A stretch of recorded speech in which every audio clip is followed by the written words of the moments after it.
Witam Was w Miejskim Domu Kultury Prażakówka. Witam Was serdecznie, nazywam się Patryk Korszun. Dzisiaj moim gościem jest pani Urszula Broda-Gabełek, dyrektorka Prażakówki.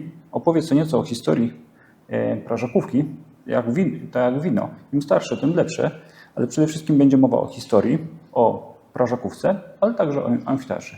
Witam Panią serdecznie, dziękuję, że zgodziła się Pani na rozmowę.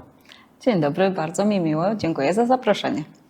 Niedawno czytałem książkę Kajto, jadę po swoje. Kajetan Kajetanowicz, mistrz Polski i świata, opisał, że tu była dyskoteka Mirage 2000. Tak. Jak dobrze kojarzę, a mam nadzieję, że nic nie przekręciłem. Wszystko się zgadza. Nie ukrywam, że byłam również gościem tej dyskoteki, ponieważ była ona w moich latach właśnie takich młodzieńczo-wczesnodorosłych. Ja tego niestety nie pamiętam, chyba musiał być to bardzo krótki okres. Wydaje mi się, że to było w latach, początki lat 90., także myślę, że to było około 6 lat. Czyli jednak dość długo, 6 lat to jednak dość Może długo, mniej, długi bo czas. próbowaliśmy też znaleźć tam informacje, ale dosyć ciężko się doszukać, ile rzeczywiście lat Mirage 2000 tutaj funkcjonował, ale funkcjonował. Kiedy była tutaj zaadaptowany budynek Miejskiego Domu Kultury?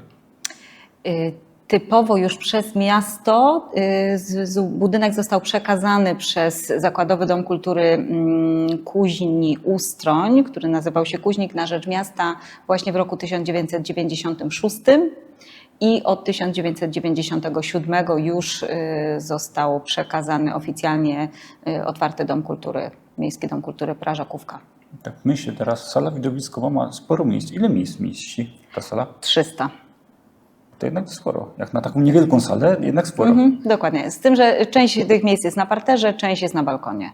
Także mamy te balkony boczne, mamy balkony tylne. Jak już zahaczyłem o salę widowiskową, jaką Pani pamięta najbardziej charakterystyczny koncert akurat na tej sali? To była operetka, która odbyła się w marcu. Dokładnie nie pamiętam teraz daty, ale tego roku w marcu 2024, ponieważ to był drugi raz, kiedy w sali widowiskowej został otwarty tak zwany orkiestron, czyli przestrzeń poniżej sceny, w której siedzi orkiestra, w której widzowie jakby na pozór nie widzą muzyków, natomiast słyszą muzykę, widzą ten otwór w scenie. Aktorzy, śpiewacy operetkowi są w tle. I była to niesamowita atrakcja i właściwie chyba nie było człowieka, który po zakończonym spektaklu nie podszedł, nie zajrzał do środka, jak to wygląda, jak to funkcjonuje. Czyli z jednej strony musiało być to intrygujące wydarzenie. Zdecydowanie. Z tego, co ja słyszę. Więc. Tak. Dla widzów bardzo. A dla nas też, ponieważ zwykle ten orkiestron jako pomieszczenie, które jest przykryte z góry od strony sceny, jest zadaszone, powiedzmy, że to tak nazwę, to na dole od strony przyziemia służy nam jako taki magazyn, więc też musieliśmy go dokładnie wysprzątać na ten właśnie koncert, więc było sporo pracy, ale też satysfakcji, że mogliśmy go wykorzystać jako pomieszczenie takie już zapomniane dosyć, bo ono się, powiedzmy, orkiestrony są w teatrach, są w jakichś właśnie starych domach kultury, natomiast w nowych domach kultury już się tego nie buduje, nie robi, bo nie jest zbyt często wykorzystywane, więc jakby ta funkcjonalność. I też musi być przyziemie, musi być piwnica, żeby takie pomieszczenie mogło być. Zostańmy jeszcze w sali widowiskowej, bo tak się zastanawiam, że tam sporo zawsze różnych wystaw, koncertów i tym podobne. Doczytałem dzisiaj, że był salon letni sztuki na otwarciu uzdrowiska, miasto Ustroń. Odbyło się po raz trzeci. Skąd pomysł na to? Z pomysłem wyszedł Kazimierz Heczko, właściciel galerii Rynek, ponieważ od wielu lat prowadzi również plenery malarskie wraz ze Stowarzyszeniem Brzimy i z naszym miastem partnerskim Hajdu na Nasz, z którego pochodzi też jego żona, również malarka, więc jakby ta przyjaźń polsko-węgierska zaczęła się wiele lat temu i właściwie zaczęła się od malarstwa, ponieważ od samego początku były plenery malarskie. Sporo było tych przyjaźni, tych artystów, którzy tutaj przyjeżdżali. No i gdzieś tam w rozmowach doszliśmy do tego, że może warto byłoby taki salon sztuki tutaj spróbować otworzyć na lato, ponieważ zwykle w okresie letnim sala widowiskowa nie obfituje w wydarzenia kulturalne, bo większość rzeczy dzieje się albo w amfiteatrze, albo na rynku.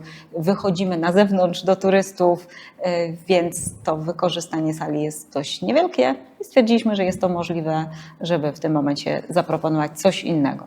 Tak, jeszcze dalej stojąc w tej sali widowiskowej mamy koncerty, mamy też na przykład spotkania autorskie. No akurat wspomniał panu Kajetanowiczowi, bo miał spotkania autorskie, Tak. tam opisywał swoje życie, a jakieś inne imprezy w tej sali? Co tam się jeszcze odbywa? No, oprócz właśnie operetek, które się cieszą sporym zainteresowaniem, koncerty, spektakle, wiadomo, standardowo. Natomiast robiliśmy też projekt dofinansowany z PFRON-u z osobami dorosłymi z niepełnosprawnościami, które znajdują się pod opieką Towarzystwa Opieki nad Niepełnosprawnymi w Nierodzimiu. I to był projekt, który naprawdę wspominam bardzo, bardzo, że tak powiem, z wielkimi emocjami, że tak to powiem, ponieważ pisząc ten projekt, w samym już założeniu miałam to, żeby skierować go i napisać go pod kątem dorosłych osób z niepełnosprawnościami, bo wydaje mi się, że one są dość mocno zaniedbane w takim sensie, że wiadomo, opieka jest dla dzieci spora. Natomiast w momencie, kiedy osoby niepełnosprawne przechodzą w dorosłość, bardzo często pozostają same sobie z tą niepełnosprawnością.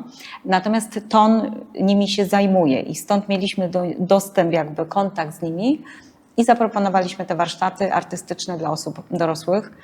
I wydaje mi się, że to był strzał w dziesiątkę.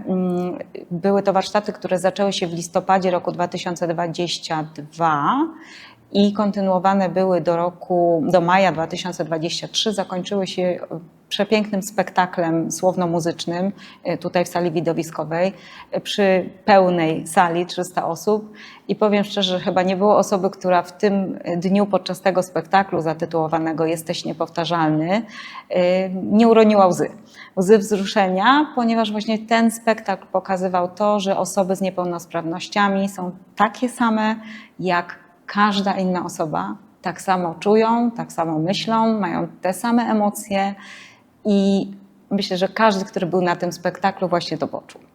I dostał takim dużym obuchem. Tak się zastanawiam, bo jeszcze mam kilka pytań a propos sali widowiskowej, ale też zastanawiam się a propos niepełnosprawności. Mamy akurat wśród swoich gości akurat Adama, który jest niepełnosprawny, ale ilość medali to jest astronomiczna. Dopiero facet ma 24-5 lat, a już potrafił zdobyć ponad 50 medali na swoim koncie. Więc to też pokazuje, że niepełnosprawność nie niweluje życia. Oczywiście.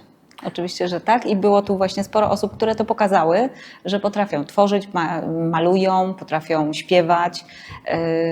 Osobiście znam wiele osób właśnie z niepełnosprawnościami, które zrobiły w życiu o wiele, wiele więcej niż osoby pełnosprawne, bo właśnie czują to, że muszą coś zrobić ze swoim życiem, żeby pełniej go wykorzystać, mam takie wrażenie. I to jest przepiękne i to bardzo szanuję. Zauważyłem, że ten budynek oprócz właśnie to, co pani dyrektor wspomniała, tej pełności w niepełnosprawności, też niedawno odbył się tu turniej szachowy, jak dobrze sprawdziłem, ale także zauważyłem, że odbędzie się za niedługo 90-lecie Prażakówki.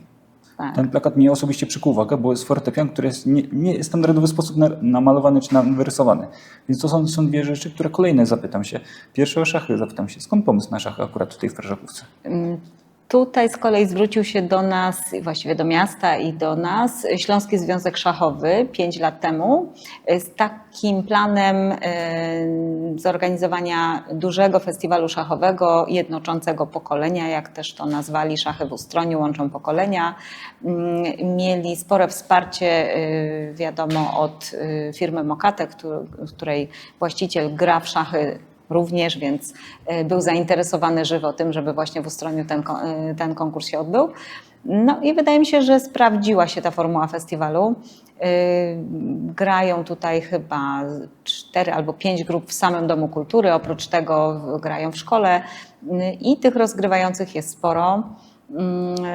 Festiwal rozpoczyna się zwykle jakimś koncertem, są wydarzenia towarzyszące, w tym roku to były dyskoteki, festiwal kończy się w amfiteatrze również koncertem, także jest to takie połączenie szachów jednocześnie z jakąś tam działalnością kulturalną, z jakimiś koncertami, więc dla nas też fajnie, bo coś dzieje się kulturalnie w mieście, jest sporo ludzi przyjeżdżających, mieszkających tutaj, więc myślę, że jest to wartość dodana dla naszego miasta również. A propos amfiteatru, to się później zapytam, bo mam kilka pytań a propos amfiteatru, ale wracając do historii, bo tu powiedzmy za szybko zaskoczyłem i cały czas rozmawiamy o tej sali widowiskowej.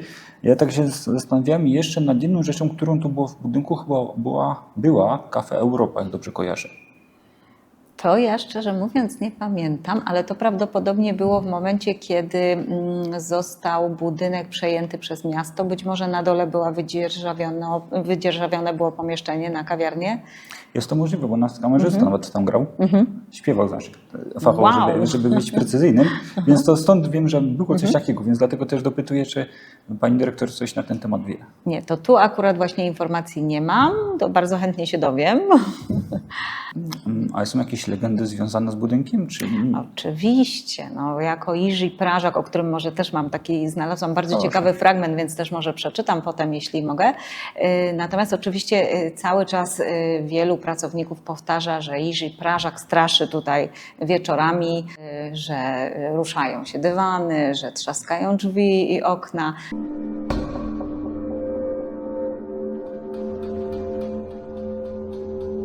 Także warto wieczorem może Prażakówkę odwiedzić, czy też nocą zobaczyć, sprawdzić, czy rzeczywiście ten duch Prażaka tutaj czuwa. Natomiast ja zawsze mówię, że duch Prażaka czuwa nad nami w pozytywnej formie, czyli wspiera nas w tych działaniach, ponieważ wie, że jego karczma nadal funkcjonuje w pewnym sensie, więc Tak się zastanawiam, myślę, że zadowolony. wspomniała pani o nocy, a Noc Muzeów też jest powiązana z Prażakówką? Tak, jak najbardziej. Bierzemy udział od drugiej edycji w Nocy Muzeów i też staramy się nawiązywać do tej historii Prażakówki. Mieliśmy nakręcony właśnie taki filmik straszący z duchami, ze skrzypiącymi podłogami, gdzie przeszliśmy z kamerą po całym budynku, od piwnic po strych, po miejsca, do których oczywiście zwykły śmiertelnik nie może wejść z uwagi na kwestie bezpieczeństwa. I ten filmik staramy się wyświetlać podczas Nocy Muzeów, staramy się nawiązywać do tej historii. 2 lata temu mieliśmy dużą wystawę dokumentacji związanej z rozbudową budynku, właśnie z roku 1934, kiedy to budynek otwarto po rozbudowie skrzydła tego zachodniego do budowy sali widowiskowej i pozyskaliśmy te dokumenty z muzeum przy parafii ewangelickiej, za co bardzo dziękujemy. Mieliśmy tutaj dużą wystawę i mam nadzieję, że to nam się uda powtórzyć przy okazji właśnie 90-lecia Prażakówki, o której wspomnieliśmy, że również te dokumenty wystawimy do wglądu publiczności. Jeżeli pani dyrektor się oczywiście zgodzi, to jakiś fragment tego filmiku możemy pokazać. Jak najbardziej. Jeżeli jest taka możliwość, to jak najbardziej zrobimy jakąś przebitkę, pokażemy też widzom, o czym mówiliśmy, ale też jeżeli pani chce przeczytać o tym Jerzy Prażaku, to też jest ciekawe zjawisko, bo to ja z miłą chęcią ją posłucham. Dokładnie. To jest, proszę Państwa, fragment posła ewangelickiego z roku 1912, który został zacytowany przez panią Lidię Szkaradnik w Gazecie Ustrońskiej w roku bodajże 1990. I mamy coś takiego. Mamy tu w Ustroniu człowieka nadzwyczaj przedsiębiorczego. Wyszedł z chaty ubogiej. Nauczył się krawiectwa i prowadzi je do dziś dnia. Ale oprócz tego ma gospodę i sklep, piłę, grunt dosyć rozległy, trzyma zawsze parę koni i prowadzi fiakierkę. Ma skład drewna i węgla, był swego czasu dyrektorem Morbadu, jest przewodniczącym Powiatowej Kasy Chorych, kupi wszystko i sprzeda wszystko, wie wszystko i poradzi wszystko. Jest właścicielem kamienicy w Cieszynie.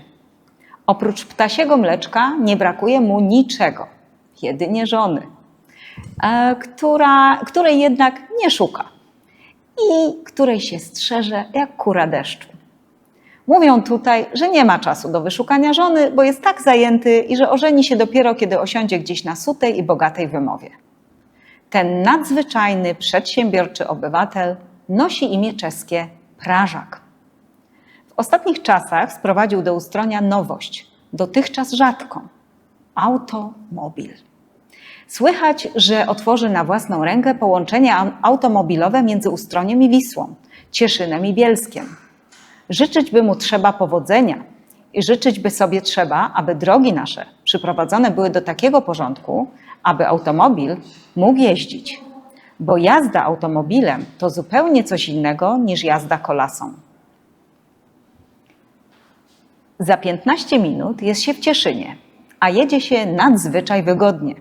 Do tego pan Prażak za automobil nie chce brać więcej aniżeli za konie, wychodząc z tej zasady, że jazda konna do Cieszyna i na powrót trwa przynajmniej 5 godzin i kosztuje 3 korony, a on to automobilem zrobi za pół godziny i dosyć ma, jeżeli zarobi tyle, co z końmi.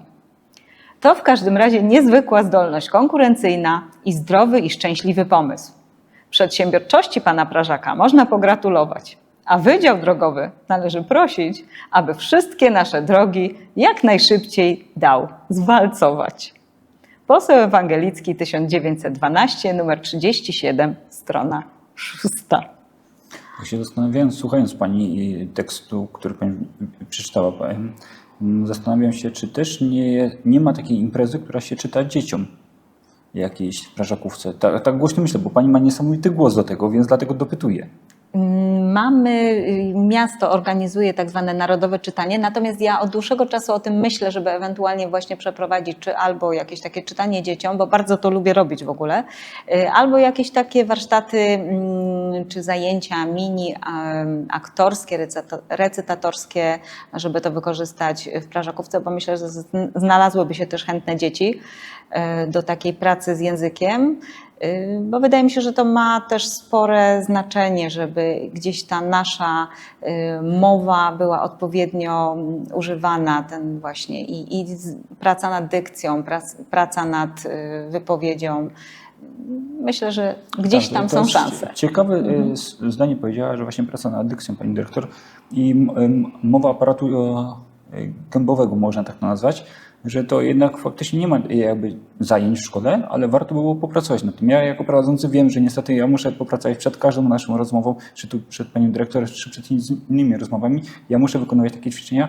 Nie muszę. Bardziej chcę, aby każdy z naszych widzów mógł zrozumieć, o czym ja mówię, więc to też jest dla mnie rewelacyjna sprawa. Ja osobiście dzisiaj mogę przyjść i posłuchać, aby też poćwiczyć. No, myślę, że warto spróbować, jeżeli znajdą się chętni, to myślę, że będę o czymś takim myślała, żeby w przyszłości zorganizować. Wspomniała Pani o filmie w Dniu Muzeów, Nocy Muzeów, a propos straszenia, ale też znalazłem drugi filmik na kanale YouTube Domu Prażakówki, też pokazujący różne warsztaty, jakie Państwo tu macie na miejscu. Bo tam było między innymi właśnie od Pana Kazimierza Agnes, Tak. batiki, nie wiem, czy tam akurat Pan Robert był, ale też wiem, że jest Pan Robert Heczko, maluje. I tam są różne inne zajęcia. Jakie jeszcze mamy zajęcia tutaj w Prażakówce? Na ten moment jest właśnie sporo zajęć plastycznych, są zajęcia taneczne, zarówno taniec nowoczesny, jak i breakdance, są mażoretki, street dance, hip-hop. Agnes prowadzi właśnie zajęcia plastyczne dla dzieci, takie plastyczno-kreatywne. Będzie batik jako stała oferta zajęć odbywających się raz w tygodniu, bo do tej pory batik był powiedzmy od czasu do czasu, natomiast teraz chcemy udostępnić taki pakiet zajęć przez cały rok. Mamy też zajęcia makramy, zajęcia malarstwa, które na ten moment będzie zaczynała właśnie prowadzić Agnes, i też pan Krzysztof Grabara chce takie zajęcia z malowania pejzażu prowadzić. Także sporo tych zajęć się tutaj odbywa. Oprócz tego mamy też wynajem sal na zajęcia firm zewnętrznych, więc są też zajęcia muzyczne, wokalne zespołów. Towarzystwo Kształcenia Artystycznego prowadzi zajęcia, zespołownia, jest język angielski.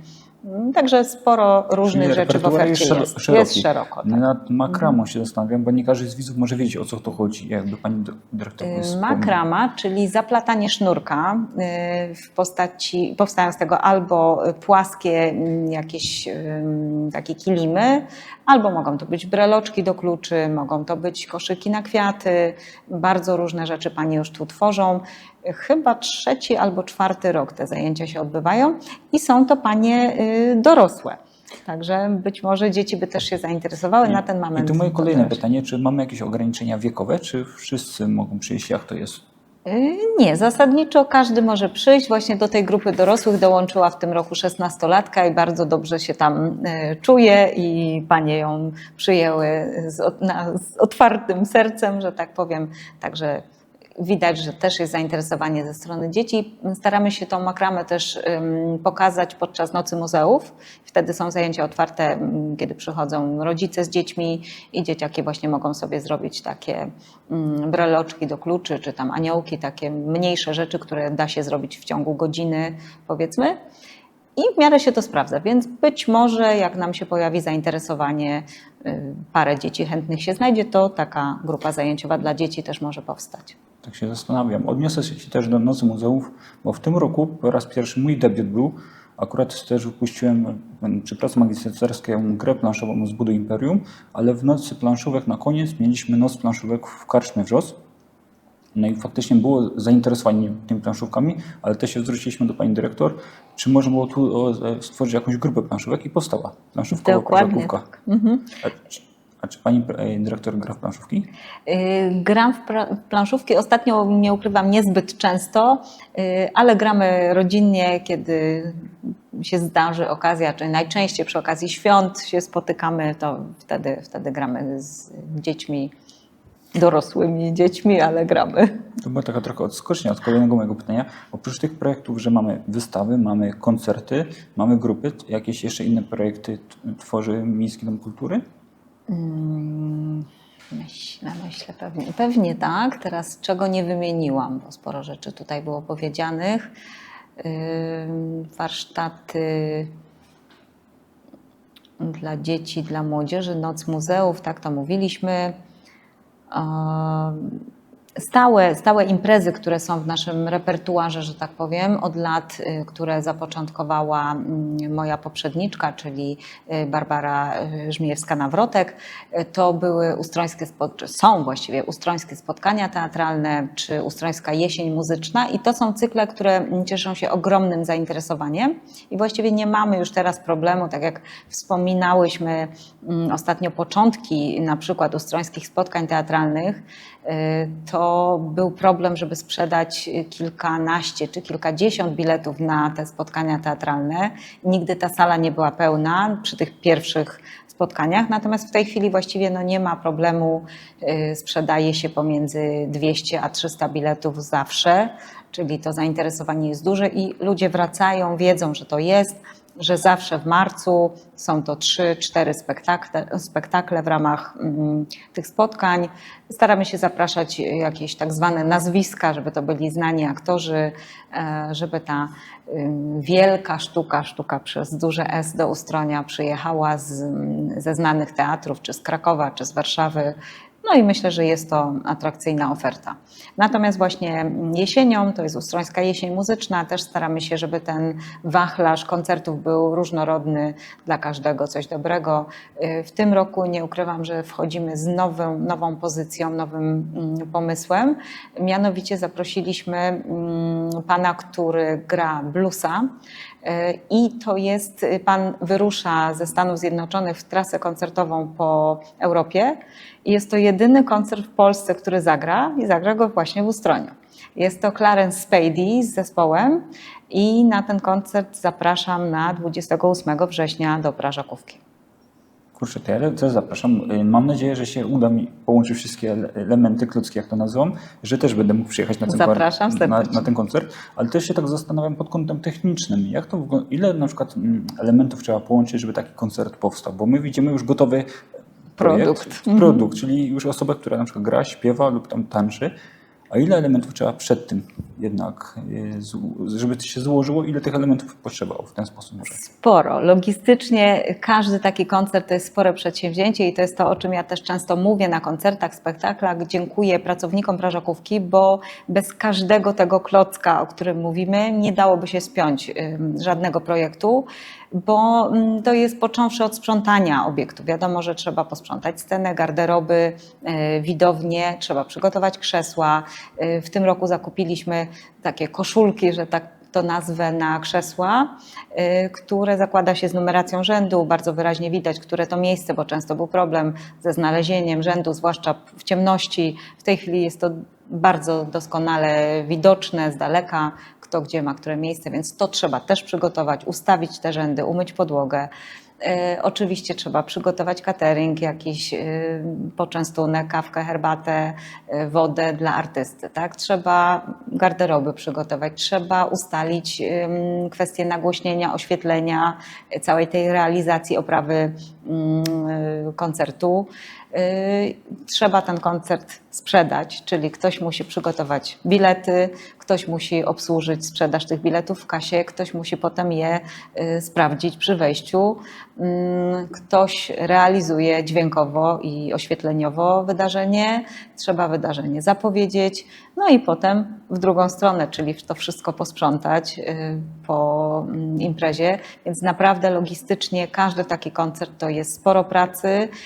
I tak jak mówię, bez tych wszystkich klocków, czyli bez wszystkich pracowników, zrobienie takiego koncertu w pojedynkę byłoby niewykonalne albo bardzo, bardzo, bardzo trudne. Moje dwa kolejne pytania. Pierwsze, z tego co ja wiem, od jednego z gości, który będziemy mieć w przyszłości, jest to studio do nagrań też. Tak, mało kto o tym wie. Mamy studio nagrań tak mniej więcej od 1,5 roku. W tej chwili tak naprawdę go wynajmujemy, można powiedzieć, na stałe dla zespołowni, ale oczywiście z możliwością skorzystania z niego dla nas jako właściciela studia. I to też powstało tak naprawdę, gdzieś urodziło się w pandemii, po pandemii. Wtedy, kiedy Dom Kultury był zamknięty, stwierdziliśmy, że trzeba spróbować iść w trochę inną stronę, być może właśnie nagrywać jakieś podcasty, może nagrywać jakieś audycje. Natomiast potem dość szybciutko się z powrotem otwarliśmy na widzów, więc to wykorzystanie studia nie było jakieś duże. Natomiast wykorzystaliśmy to na pewno przy zapowiedzi naszych imprez takich stałych, gdzie występują wszystkie grupy nasze taneczne na Dzień Matki, Dzień Babci. I wtedy sporo było takiego zamieszania, dodatkowego czasu, kiedy musiał wyjść konferencjer, podziękować, zaprosić następny zespół. W tej chwili robimy takie nagranie wcześniej w studio nagrań i potem puszczamy to z offu w trakcie wydarzenia, co usprawnia pracę na scenie, bo schodzi jeden zespół, w tym czasie jest zapowiedź, dużo szybciej się to dzieje, bardzo ładnie to brzmi, no i jednocześnie z reguły nie ma tutaj szansy na błąd, gdzie żywy człowiek, konferencjer, wiadomo, zawsze może się pomylić, bo nie wiadomo, czy to na pewno ten zespół zszedł, czy ze sceny, czy inny wchodzi, a tu już mamy program i wiadomo, że szansa na pomyłkę w tym momencie jest dużo mniejsza. Czyli system logistyczny jest tu niesamowicie rozpracowany. Dokładnie. Czynniki pierwsze. Dokładnie. To jest jedną rzeczą, ale drugą rzeczą, którą chciałem się zapytać, ile pracowników liczy sobie Prażakówka? Bo to też mało kto na to zwraca uwagę, ale na pewno to nie jest jedna osoba. Oczywiście, że nie.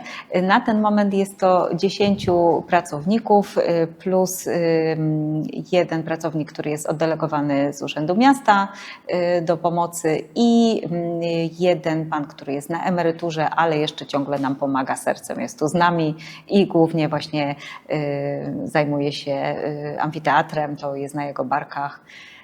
Natomiast na stałe jest to 10 pracowników, nie wszyscy zatrudnieni na pełny etat. Niektóre osoby są na 3/4 etatu i są to zarówno pracownicy administracyjni, jak i osoby, które są typowo z działu organizacji imprez, pracownicy techniczni i pracownicy z obsługi sprzątającej. A propos serca, teraz się zastanawiam, bo w samym logu można dopatrzyć się serca. Skąd pomysł na logo? Bo wcześniej chyba było inne logo, jak dobrze pamiętam. Tak. Kilka lat temu zwróciłam się do agencji reklamowej o zaproponowanie nam 4 wariantów logo. I były bardzo różne. Wybór był bardzo trudny. Dokonywaliśmy go tak demokratycznie wśród pracowników, czyli siedliśmy, rozłożyliśmy wszystkie propozycje logotypów. No i komisyjnie uznaliśmy, wybraliśmy z 4 2 i potem z tych 2 wybieraliśmy kolejne. Stwierdziliśmy, że to serce jest rzeczywiście takim sercem naszym do kultury, do tego, że lubimy robić to, co robimy. Mamy do tego serce i chyba właśnie to tak odzwierciedla ducha Prażaka, ducha pracowników Prażakówki, mojego ducha, że żeby robić kulturę, że tak powiem to potocznie, trzeba mieć do tego serce. Albo robić to, co się kocha. Tak. Bo to tak, właśnie też zastanawiam się, skąd pomysł, ale to też chyba w tą stronę, że z miłości do kultury. Do kultury. A zastanawiam się nad kolejnym pomysłem, pytaniem bardziej. Mamy w ciągu roku różne repertuary koncertów, wydarzeń, bo Pani wspomniała też o mocną jesieni, a na wiosnę mamy też jakieś wydarzenia? Wiosna to właśnie te ustrońskie spotkania teatralne, ale też jakby zaczynamy zaraz od samego początku roku, czyli zaczynamy zwykle koncertem noworocznym i on jest w różne tam dni czasem. Było tak, że był 1 stycznia, zaraz początkiem stycznia, w okresie karnawału zawsze proponujemy jakiś koncert, na Dzień Kobiet, potem marzec to właśnie ustrońskie spotkania teatralne. Także wiosną są konkursy plastyczne, robimy happening na rynku, który też powstał 3 lata temu chyba, się urodził pomysł. Taki humorystyczny bardzo, nazwaliśmy go Malujemy rynek z jajami, czyli wynosimy na rynek jajka styropianowe różnej wielkości, od takich po takie.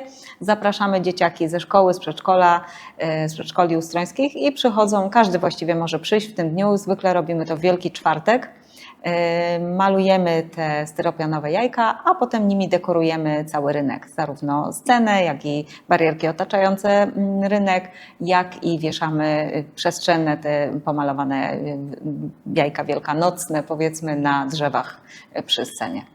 Tak obserwując właśnie to, co Pani powiedziała, to się zastanawiam nad jednym, że trzeba mieć pasję do tego. Że nie tylko być w murach budynku, ale też zarażać pasją dzieci, bo tu widać właśnie, że... Wyjść do ludzi. Wyjść do ludzi dosłownie.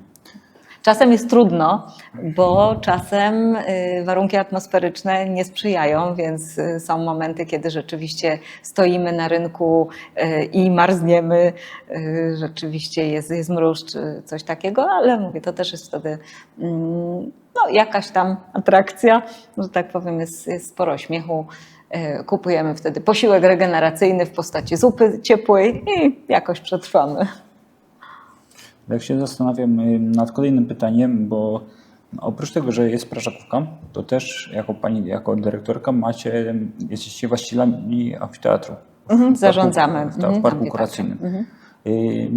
Ile osób sobie liczy z pracowników sam amfiteatr? Bo ci sami to są pracownicy? Czy To inni? są ci sami, tak. Czyli tak naprawdę amfiteatr jest pod opieką tych samych 10 osób i to, co wspomniałam, że główną osobą, na której barkach leży opieka nad tym amfiteatrem, to jest emerytowany pracownik, który przepracował chyba ze 40 lat w Prażakówce, także serce tutaj swoje też zostawił, Ryszard Szymkiewicz, i on też głównie jakby zarządza obiektem, zajmuje się nim, dba o to, żeby zieleń była odpowiednio zadbana, docięta trawa, docięte tuje i tak dalej.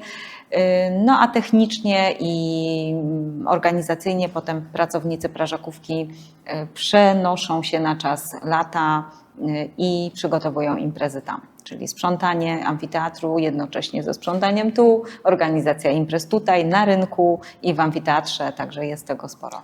Tak się zastanawiam, bo kiedyś amfiteatr zupełnie inaczej wyglądał niż teraz, bo teraz ma ogromny namiot, który był jakiś czas temu wyremontowany, całkowicie zmodernizowany, tak to można nazwać. I zupełnie inaczej to teraz wygląda niż to kiedyś było. Jak ja pamiętam z dzieciństwa, gdzie to jeszcze chyba blaszany dach, jak dobrze kojarzę. Tak, blaszany dach. Gdzie jeszcze były Miss Wakacja, albo Miss Polonia, coś w ten deseń. Mogę tu przekręcić. Tak, to już Miss było, Wakacji. było lata temu. I się zastanawiam, jakie koncerty tam mogą się pojawić? Czy już się pojawiły przez x lat na amfiteatrze? Właściwie każdy koncert może się pojawić, ponieważ amfiteatr mieści blisko 2000 osób, jeżeli to są miejsca nienumerowane. Numerowanych zrobiliśmy troszeczkę mniej, jest ich, jeśli dobrze pamiętam, 1782 lub coś koło tego, podzielone na 3 sektory. Także każdy koncert technicznie może się tam odbyć. No i też to widać po tym, jakie gwiazdy w Ustroniu bywają. Czy w tym roku mieliśmy naprawdę dosyć duży wysyp, bo była i Daria Zawiałow, i bracia Kacperczyk, była Agnieszka Chylińska, był Cortez, była Kaśka Sochacka, Lady Punk. I właściwie żadna z tych imprez nie było problemu z organizacją techniczną, z realizacją dźwięku i właściwie każda ekipa, bo z większością tych gwiazd przyjeżdżają inne ekipy techniczne i każdy z nich mówi o tym, że świetny jest amfiteatr i do nagłośnienia, i kwestia zadaszenia jest bardzo dużym atutem, no bo nie każdy jednak amfiteatr w Polsce jest zadaszony, a to powoduje, że w momencie, kiedy impreza jest, no jest brzydka pogoda, no to może tę imprezę dość mocno zepsuć. Nie? Więc tutaj mamy... Tu się zapytam tak z ciekawości. atut. Mamy wokalistę, tak jak Pani wspomniała, tych debiutantów, co już lata już grają na scenie, a na przykład od spraw technicznych, czy mnie przyłożył swój zespół techniczny, czy to Państwo użyczacie? My sprzętu na scenie amfiteatru nie mamy własnego, także zarówno jak my organizujemy imprezy, czy jak wynajmują agencje, to przyjeżdżają ekipy realizacyjne zewnętrzne. My oczywiście mamy też swoich kilka ekip, z którymi podpisujemy umowy i oni nam nagłaśniają większość naszych imprez organizowanych przez nas, natomiast zawsze to jest ekipa zewnętrzna. Tak się zastanawiam, jakbym był jakimś wokalistą, to mogę wynająć taki amfiteatr? Jak najbardziej. Ale w całości? Czy jak to jest? Ja nie wiem, bo tak dopytuję z ciekawości. Tak, i podpisuje się umowę dzierżawy amfiteatru i w tym momencie właściwie osoba, która dzierżawi, odpowiada za obiekt w trakcie, w tym dniu dzierżawy, czyli musi sobie przygotować, właśnie zapewnić sobie nagłośnienie, realizację. My oddajemy obiekt wysprzątany, sprzątamy po wydarzeniu. Co do obsługi tam technicznej czy właśnie sprzątającej, to są ustalenia bezpośrednio już z organizatorem, czy chce, żeby sobie sam to przygotować, czy też my. To już staramy się tam w umowie jakoś Tak się zastanawiam, a doprecyzować. bilety to po której stronie są Państwa? No to jeżeli to jest dzierżawa, to organizator ma prawo w pełni zysk z biletów wykorzystać osobiście. Tak się zastanawiam, bo to też ja widzę to przy rozmowie z gośćmi, których mamy na swoim kanale. No niełatwo jest przekonać wokalistę, żeby przyjechał. Na przykład takiego znanego, jak na przykład Pani wspomniała, czy to Cortez, czy Pani Chylińska, czy ewentualnie Lady Punk, bo to są bardzo znane osoby, czy tam zespoły w Polsce. Tak, z reguły to tak wygląda, że one mają swoich menadżerów, mają agencje, które je reprezentują i jest to dosyć ryzykowne też przedsięwzięcie, ponieważ agencja, która reprezentuje danego artystę, ma z reguły podpisane umowy długoterminowe z bileteriami, które potem dystrybuują, sprzedają te bilety, czyli z biletyną, skup bilecik i tak dalej. I tam też odbywa się promocja tych wydarzeń. Więc sprzedaż biletów na to wydarzenie tak naprawdę rozprzestrzenia się na cały kraj, bo w dobie internetu, wiadomo, nie ma problemu z zakupem tego biletu, mieszkając w Gdańsku, czy w Warszawie, czy w Szczecinie. Nie? W momencie, kiedy my byśmy chcieli taką gwiazdę zaprosić, to cały ciężar odpowiedzialności za imprezę spada na Dom Kultury, czyli również na nas spada promocja tego wydarzenia, która, no, wszyscy doskonale wiemy, jest bardzo droga, czyli my musielibyśmy oprócz tego, że sfinansować wynajem ekipy technicznej, czyli realizacyjnej, nagłośnieniowej, oświetleniowej i to jest kilkadziesiąt tysięcy zwykle na taką imprezę, plus honorarium dla takiego artysty, które z reguły też zaczyna się od kilkudziesięciu tysięcy. I w tym momencie sprzedaż czy ryzyko niesprzedania biletów na takie wydarzenie dla nas jest ogromne. Czyli budżet Domu Kultury mógłby bardzo, bardzo ucierpieć, gdybyśmy my sami chcieli na swoje barki wziąć organizację koncertu, na przykład Lady Punk czy Agnieszki Chylińskiej. Nie? Więc dla nas, dla miasta wydaje mi się, że jest to najlepsza możliwa opcja. ponieważ my mamy dochód z tej dzierżawy amfiteatru, a jednocześnie ta odpowiedzialność organizacyjna spada na agencję, która ma ogromne siły tutaj i finansowe, i organizacyjne, i dużo łatwiej im takie koncerty rozpromować. Czyli z jednej strony Państwo jako Miejski Dom Kultury i Amfiteatr jesteście na pozycji wygranej. Bo Trochę tak, no bo w tym momencie jakby my nie musimy się starać, powiedzmy, chociaż wiadomo, że też staramy się, pośredniczymy w sprzedaży biletów, a impreza jest. No i ten stres rzeczywiście spada troszeczkę z naszych barków. Tak sprawdzając, kilka tygodni wcześniej, jak grał jeden z wokalistów, to był Cortez, to patrzyłem się 4 godziny przed koncertem, wszystkie bilety były sprzedane, 2 bilety były niesprzedane, więc to faktycznie widać, jaki jest ogrom tej promocji po stronie tych ludzi, co to reklamują, że jeżeli przyjeżdża jakiś słynny wokalista, no to bilety się Ta sprzedają. sprzedaż jest.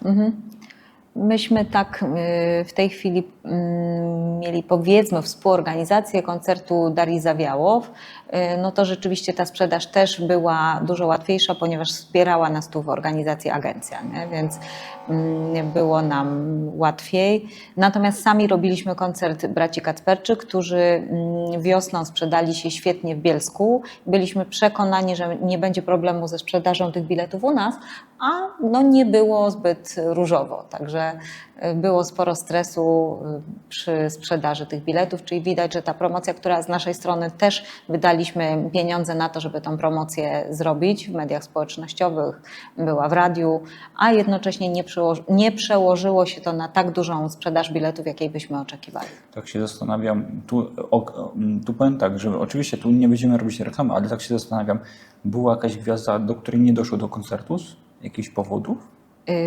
Była w zeszłym roku lub 2 lata temu. I to było tak naprawdę chyba związane troszeczkę z pandemią i wtedy było sporo koncertów odwołanych. To było jakoś tak dość... Chyba ludzie po prostu po pandemii nie do końca chcieli te bilety kupować, obawiali się, czy może nie będzie odwołanych koncertów, ale to mnie dość mocno zszokowało, powiem tak, że nie sprzedał się koncert Kaśki Nosowskiej, gdzie byłam przekonana, że to będzie koncert, który na pewno się odbędzie, a ten koncert został odwołany. No, czy jednak jakby społeczeństwo jeszcze obserwowało, że nie do końca jest przekonane na tym koncercie. Tak ja Być to może tak, sugeruję. Akurat do głowy mi wpada ta myśl. No, ale zdarzają się takie sytuacje, bo też czytając różnego rodzaju koncerty gdzieś indziej, więc no to też padłem przy okazji, przy tym pytaniu. A tak się zastanawiam, skąd pomysł na imprezę w samej Prażakówce 90-lecia? Właśnie przy okazji robienia Nocy Muzeów, jak natrafiłam na te wszystkie dokumenty i wyczytałam tam, że we wrześniu 1934 została otwarta właśnie sala widowiskowa, no to stwierdziłam, że trudno by było nie zrobić takiego jubileuszu. No i zaczęłam szperać też w tych dokumentach, co dokładnie się tam wtedy wydarzyło, co zostało wybudowane. Potem znalazłam w dokumentach w internecie, że 10 lat temu był taki jubileusz zorganizowany tutaj w Prażakówce 80-lecia. No, także stwierdziłam, że trzeba takie chwile celebrować. No, bo to jest właśnie nasz taki Lokalny dorobek, dokładnie nasz dom kultury, który musimy o niego dbać. Kolejne moje pytanie będzie bardzo ciekawe. Tu zahaczę o naszego kamerzystę Łukasza. Niedawno był lotny festiwal piwa w Ustroń na Rynku, 2, 3, 4 sierpnia. W 3 sierpnia grał Łukasz jako pseudonim Mortal na Rynku, ale co mnie zaskoczyło, to teraz jest związane akurat z Miejskim Domem Kultury, były leżaki z Prażakówki. I były ciekawe napisy, bo na jednym z napisów, moim zdaniem, przykuł mi akurat uwagę, Kaj idziesz jak padze. Skąd pomysł na leżaki? Pomysł na leżaki gdzieś tam się rodził też dużo wcześniej. Ja wcześniej też pracowałam w Wydziale Promocji Miasta Ustroń, więc tam już żeśmy rozmawiali o tym, że fajnie byłoby mieć takie leżaki miejskie. Natomiast zawsze brakowało na to pieniędzy. Pomysł na różnego rodzaju hasła pojawił się już w mieście też wcześniej. Były one na bodajże kubeczkach, na parasolach chyba. Na pewno był na parasolu miejskim, tak, który był produkowany jako gadżet miejski. No i właśnie to hasło "Kaj pójdziesz jak padze", wydaje mi się, jest tak trafiony. Zostań tutaj, tak? Kaj pójdziesz jak padze, to takie nasze ustrońskie. I stwierdziliśmy, że wykorzystamy to na te leżaki, ponieważ na pewno przykuje uwagę i tak myślałam, że nie tylko, bardziej myślałam o turystach, ale jak widać ustroniakom też przykuwa również uwagę ustroniaków, więc super. Jest humorystyczny, jest w naszej gwarze, no, daje taki fajny klimat. To poza kamerami mogę podsunąć kilka innych jeszcze zdań, które ja znalazłem, tworząc grę o ustroniu. Mam kilka zdań, które mogę podsunąć, nie ma problemu. Bardzo chętnie. Które już są wcześniej przeszykowane przez chyba mieszkańców Ustronia. Tu szczególnie chyba o Lipowiec jest bardzo dużo ciekawych zdań, których no nie chcę zdradzać przy kamerach, bo to będzie niespodzianka. Bardzo Kolejne chętnie. moje pytanie jest, skąd pomysł na inaczej te plakaty, które są w Prażakówce, skąd pomysł na te plakaty? Na przykład jak się tworzy koncert, to ktoś z Państwa tworzy plakaty. Jak to wygląda? To są dwie takie szkoły czy koncepcje. Z jednej strony podczas tworzenia logotypu i całego znaku Prażakówki dostaliśmy też całą księgę znaków, w której są przygotowane dyplomy, program zajęć, czy też właśnie plakaty.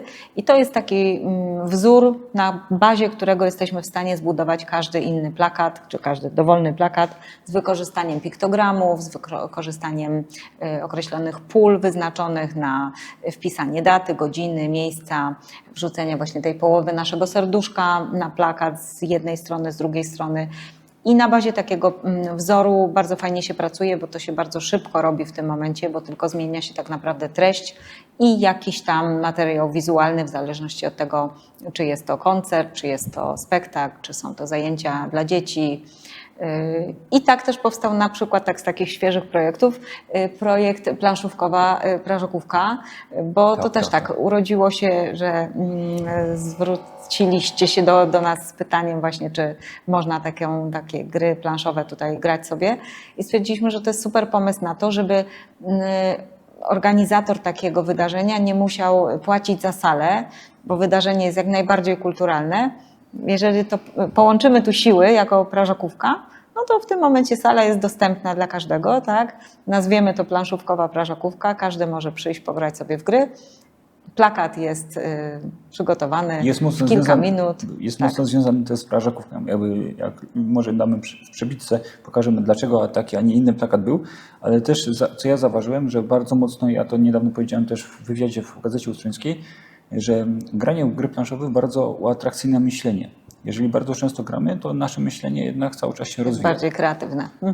To jest takie moje zdanie prywatne, gdzie ja bardzo mam taki nacisk na to, że ja faktycznie pokazuję młodzieży, nie tylko młodzieży, nawet starsi ode mnie grają, że można zagrać gry planszowe i to nie ma ograniczenia wiekowego, ale też przede wszystkim zapraszamy wszystkich, bo co okazuje się, że za to się nic nie płaci. Można przyjść, pograć, zobaczyć. Spędzić miło czas, zagrać w grę, której się nie ma w domu na przykład, tak? Bo to też jest kolejny koszt na przykład. Tak, wartość dodana. Bo z reguły te gry sporo kosztują, więc jak człowiek chciałby mieć wszystkie, no to... No to musiałbyś mieć potężny portfel, a nie każdy taki ma. Dokładnie tak. Zastanawiam się też, to pytanie będzie związane z Panią, bo to dzisiaj akurat poprosiłem kilku moich znajomych. Pytanie, które ja nie mogłem wpaść w jakikolwiek sposób, ale jeden ze znajomych wpadł: amatorskie koło teatralne. Mogła Pani coś więcej powiedzieć? Czy było, czy... Znaczy, wiem, że było. Wiem, że Pani była nad autorem, czy twórcą tego koła.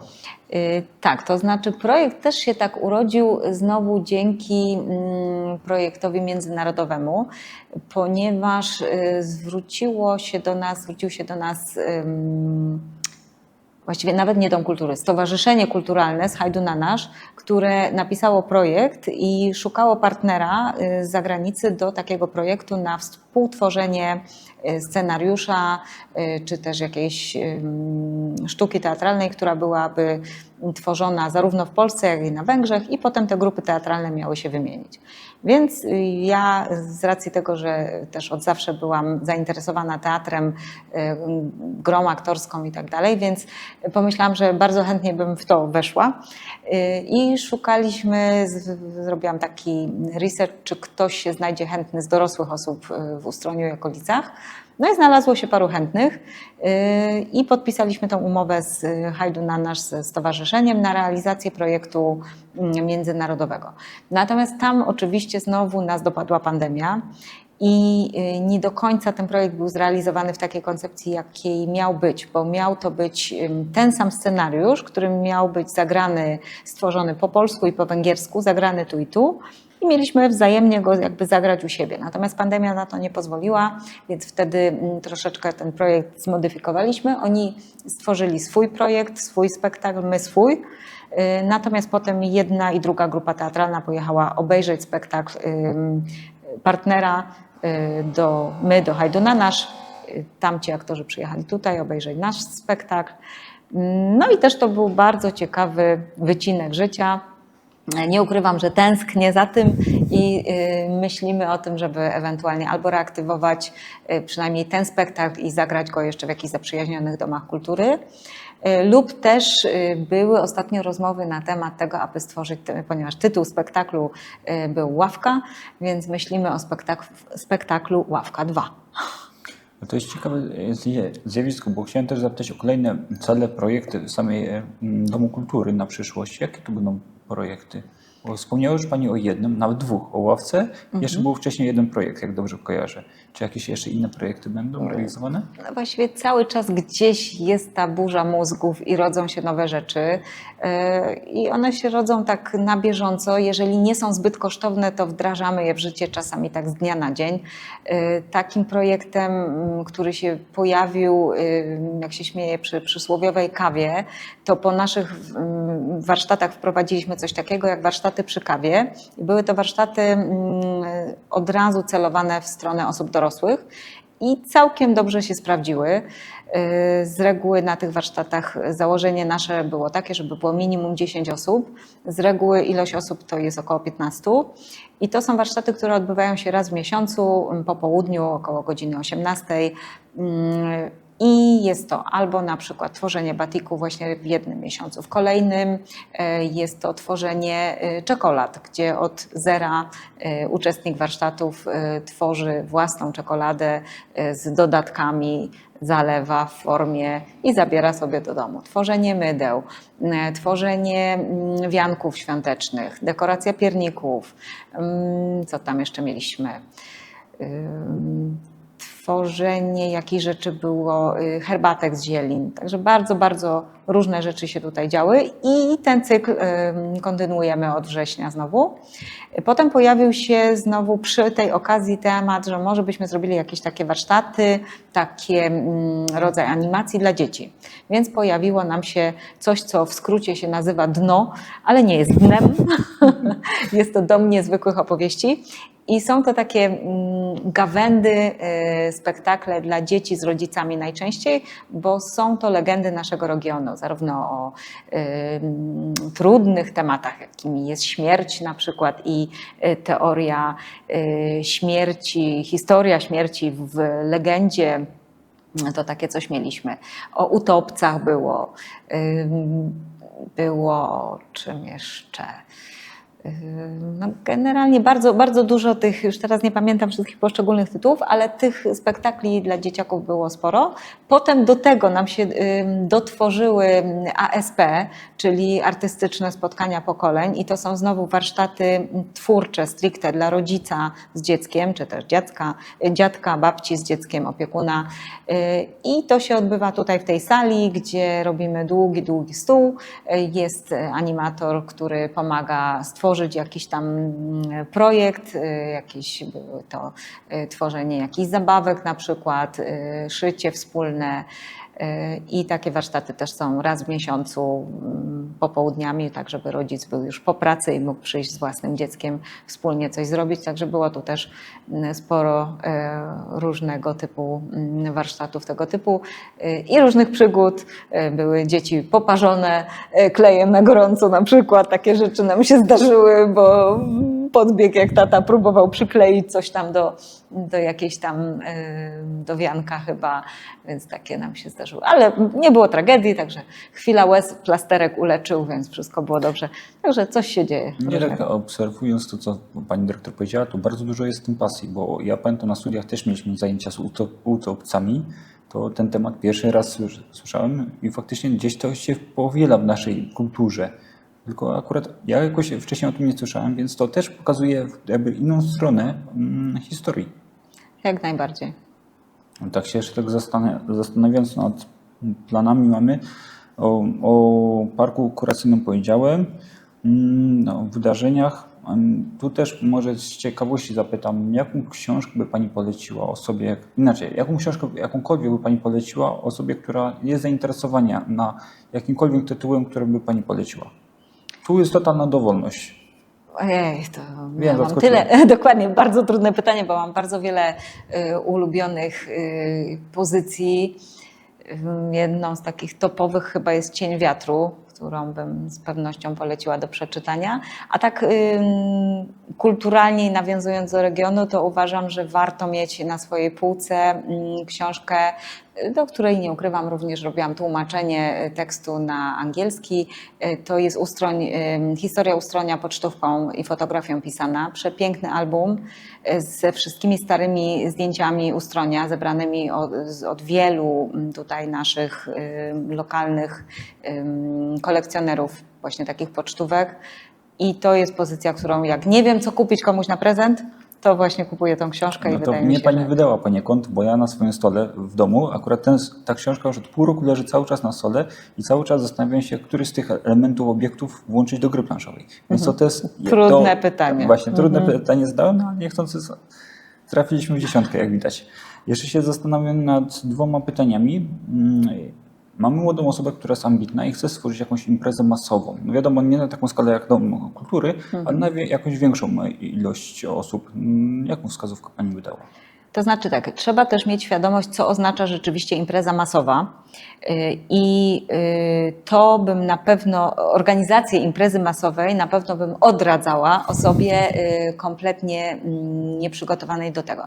Ponieważ impreza masowa to jest impreza, która liczy powyżej 1000 osób i trzeba ją zgłosić do policji, pogotowia, straży pożarnej, straży granicznej, urzędu miasta i starostwa, nie, przepraszam, za daleko zaszłam, ale sporo instytucji, które należy powiadomić, otrzymać zgodę władz miasta na organizację takiej imprezy.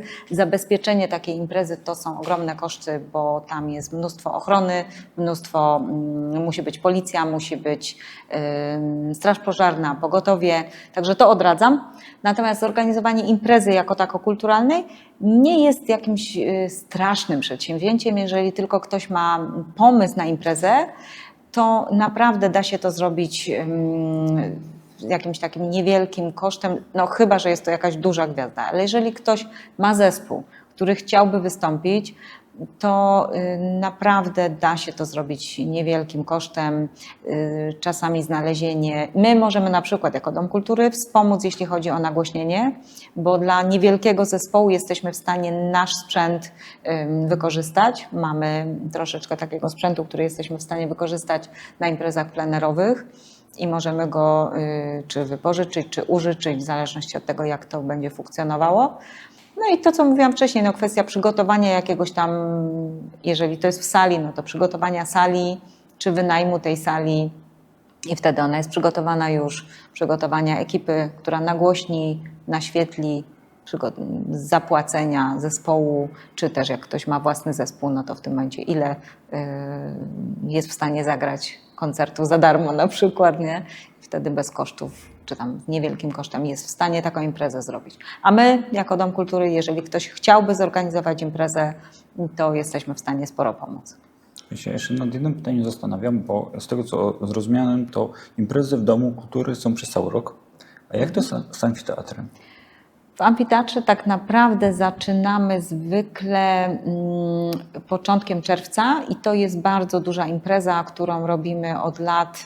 Wspomagamy właśnie TON, Towarzystwo Opieki nad Niepełnosprawnymi. Jest to impreza dzieci dzieciom, dzieci rodzicom. I to jest już impreza naprawdę na kilka tysięcy osób, ponieważ tam przewija się tyle ludzi przez cały dzień. Występują zarówno dzieciaki z prażakówki właśnie z kół zainteresowań, występują dzieci, młodzież i dorośli z TON-u. W tym roku wystąpił Uniwersytet Trzeciego Wieku również, występują soliści. Także sama impreza trwa kilka godzin w amfiteatrze i to jest pierwsza taka, którą robimy.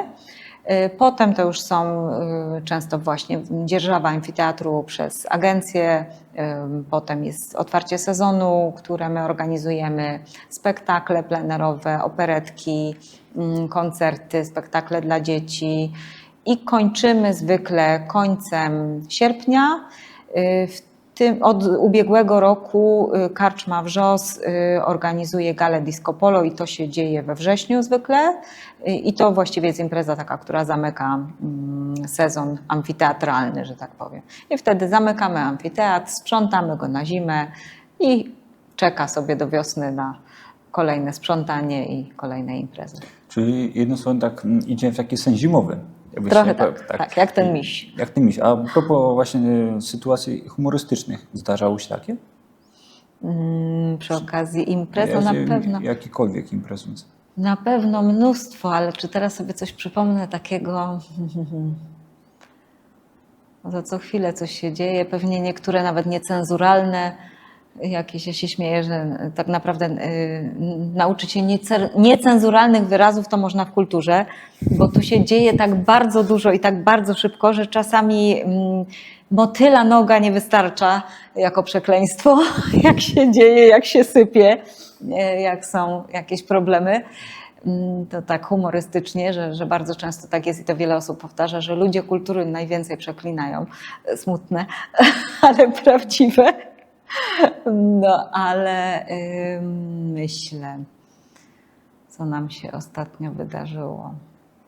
No, z takich sytuacji humorystycznych to najczęściej na przykład jak u nas grają trzej tenorzy i idę ustalić jakiś, o której zaczynamy, o której wejście, czy co mam zapowiedzieć, to najczęściej jak wejdę do garderoby panów, to akurat są w samej bieliźnie, więc już się śmieję, że oni specjalnie czekają na ten moment, liczą kiedy przyjdzie, żeby wystąpić w samej bieliźnie.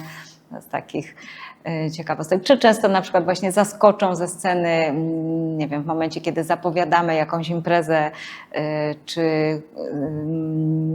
kończę i jakimś tam artysta ze sceny coś powie takiego, co spowoduje, że ja muszę zostać dłużej na scenie, że muszę jakąś ripostę celną gdzieś tam wygłosić. To też często jakieś takie humorystyczne, ale myślę, czy coś... Bo z jednej strony patrzę się, że lektorzy mają, jak czytają różnego rodzaju książki, czy ewentualnie dubbing robią w filmach, to nieraz widać, że te gafy można popełnić. I to tak niefortunnych miejscach, że człowiek się nawet nie spodziewał. Więc... O, to jest świetna historia sprzed kilku lat. Nagrywaliśmy zapowiedź, tak zwaną setkę przed otwarciem sezonu. I to było nagrywane podczas majówki na rynku i chciałam jak najszybciej zapowiedzieć cykl imprez, które się wydarzą, czy cykl koncertów, które się wydarzą podczas otwarcia sezonu. I bardzo pięknie, jak z płatkami, to wszystko poszło, że wydawało się, że nie będzie żadnych dubli. Zapowiedziałam wszystkie imprezy i powiedziałam na końcu, a wisienką na torcie będzie koncert orkiestry Artist Symphony Orchestra pod dyrekcją Jean-Claude'a Van Damme. I jak już wybrzmiewało to Van Damme, to ja już wiedziałam, co ja mówię, ale też było tak po przysłowiowych ptokach. No i kupa śmiechu i potem już chyba, nie wiem, z 5-6 dubli kręciliśmy, bo cały czas mi się chciało śmiać, cały czas coś się myliłam już, a to pierwsze wejście było takie płynne, idealne i zakończyłam zamiast Jean-Claude'a Hauptmana, to Jean-Claude'a Van Damme. Więc... Czyli z wirtuozerią Pani zakończyła. Takie, powiedzmy już na sam koniec jeszcze jedno pytanie mam. Z jaką sentencją, myślą by chciała Pani zostawić widzów? Myślę, że najważniejszym takim przesłaniem dla widzów jest to, żeby przychodzili na koncerty, żeby nie bali się tego, czy nie bali się, no jak to nazwę, no chętnie finansowali kulturę, że tak to brzydko powiem, ponieważ ja uważam, że prawdziwą kulturę należy finansować i jestem przeciwna darmowym koncertom, darmowym spektaklom, dlatego że jest to też szacunek dla artysty, którego to jest pracą, tak? To jest jego praca, żeby zarabiać graniem. I widać to też na imprezach niebiletowanych, gdzie ludzie no właśnie nie szanują tego artysty. Wstają, wychodzą w trakcie. Tak im się wydaje, że no właściwie oni sobie weszli, zajrzą, a to chyba nie do końca jest to, co chciałbym zobaczyć. I w tym momencie takie wychodzenie w trakcie spektaklu czy koncertu no jest nieeleganckie, niekulturalne. No, ja byłem świadkiem kilku takich sytuacji, no nie jest, jak to widzi na przykład wokalista, no to ma taki krys, no kurczę, czemu on wyszedł? Dokładnie. Ja to tak obserwuję z boku czasami, no ale i ja z miłą chęcią przyjdę na koncerty, więc jeszcze tak się zastanawiając już na sam koniec, czyli omówiliśmy historię, omówiliśmy prażakówkę i omówiliśmy amfiteatr. Ja serdecznie dziękuję Ci za dzisiejszą rozmowę. Dziękuję bardzo, bardzo było mi miło. Dziękuję. I do zobaczenia na koncertach. Dziękuję. Dziękuję.